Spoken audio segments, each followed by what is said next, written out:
Rapat pleno penghitungan suara dan penetapan hasil pemilu 2024 secara nasional oleh KPU memasuki hari keempat. Rapat kembali dihadiri oleh para saksi dari seluruh perwakilan partai pengusung masing-masing paslon. Pelaksanaan rapat pleno seperti biasa pemirsa dibagi dalam dua panel, yaitu panel A dan panel B. Pembagian ini dilakukan sebagai upaya untuk mempercepat penghitungan suara PPLN. Penghitungan suara dimulai dari rekapitulasi hasil perolehan suara luar negeri dengan diawali penghitungan suara dari PPLN Guangzhou, Tiongkok.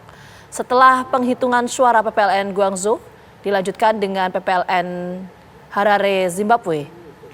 Rapat pleno hasil rekapitulasi suara akan terus berlanjut hingga 20 Maret 2024 dan KPU akan menetapkan hasil pemilu serentak 2024.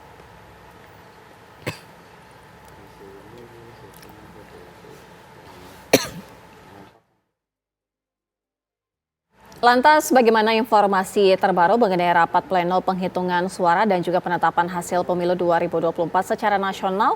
Ada rekan kami Prita Zega yang saat ini berada di gedung KPU Pusat. Prita Zega, bagaimana dengan informasi mengenai penghitungan suara hingga saat ini?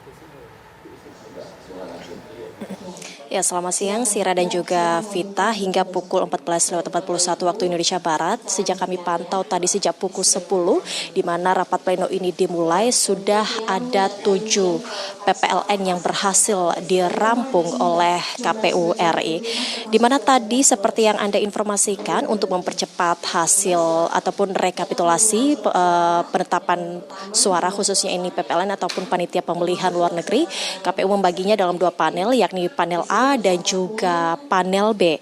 Yang mana tadi panel B ini dimulai sejak pukul 10 waktu Indonesia Barat, dan PPLN yang sudah berhasil direkapitulasi di panel B yang kami pantau ini ada PPLN Guangzhou, Tiongkok, kemudian PPLN Harare, kemudian PPLN Dakar dan juga PPLN Havana dan juga PPLN Paris. Dan untuk panel A yang sudah berhasil dirampung pemirsa ada dua, yaitu PPLN Vanimo dan juga PPLN Maputo. Untuk hari ini artinya sudah ada 7 PPLN yang sudah berhasil dirampung hingga pukul 14.15 waktu Indonesia Barat tadi. Dan tadi kami pastikan bahwa dari 7 PPLN yang sudah berhasil dirampung ini pemirsa, ada 6 PPLN yang berhasil diungguli oleh paslon 02, yakni PPLN dari Guangzhou, kemudian PPLN Harare, kemudian PPLN Dakar, Havana, Vanimo, dan juga Maputo. Di mana di 6 PPLN ini paslon 02 unggul, artinya ini memperoleh suara terbanyak. Sedangkan tadi untuk PPLN Paris ini diungguli oleh paslon 03, yakni Ganjar dan juga Mahfud. Terlihat di belakang saya ini adalah layar untuk melihat bagaimana proses pelaksanaan rapat pleno di panel A, yang mana saat ini masih direkapitulasi oleh KPU soal rekapitulasi dari PPLN Penang yang masih belum didapatkan hasil rekapitulasinya.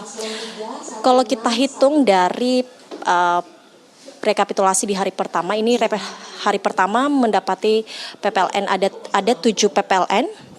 Kemudian di hari kedua ada 21 PPLN yang berhasil direkapitulasi. Kemudian di hari ketiga kemarin ada 34 PPLN. Kemudian untuk hari ini hingga pukul 14.15 tadi ada 7 PPLN. Artinya kalau kita gabungkan ini sudah ada 69 PPLN yang sudah berhasil direkapitulasi oleh KPU RI. Masih ada kurang dari 100 lagi pemirsa PPLN yang belum direkapitulasi oleh KPU, yang mana ini total keseluruhan PPLN ada 128. Nantinya rekapitulasi ini masih akan berlanjut hingga tanggal 20 Maret 2024 hingga nanti KPU menetapkan hasil pemilu serentak 2024. Demikian, kembali ke Anda. Rekapitulasi suara PPLN masih terus berlangsung sampai saat ini. Terima kasih Prita Zega atas laporan Anda langsung dari gedung KPU Jakarta. Pemirsa, seiring melambungnya harga beras dan sejumlah kebutuhan pokok jelang Ramadan, seorang calon pengantin pria di Ponorogo memilih memberikan mahar, tapi unik nih, berupa beras 50 kg. Kabarnya saat lagi untuk Anda.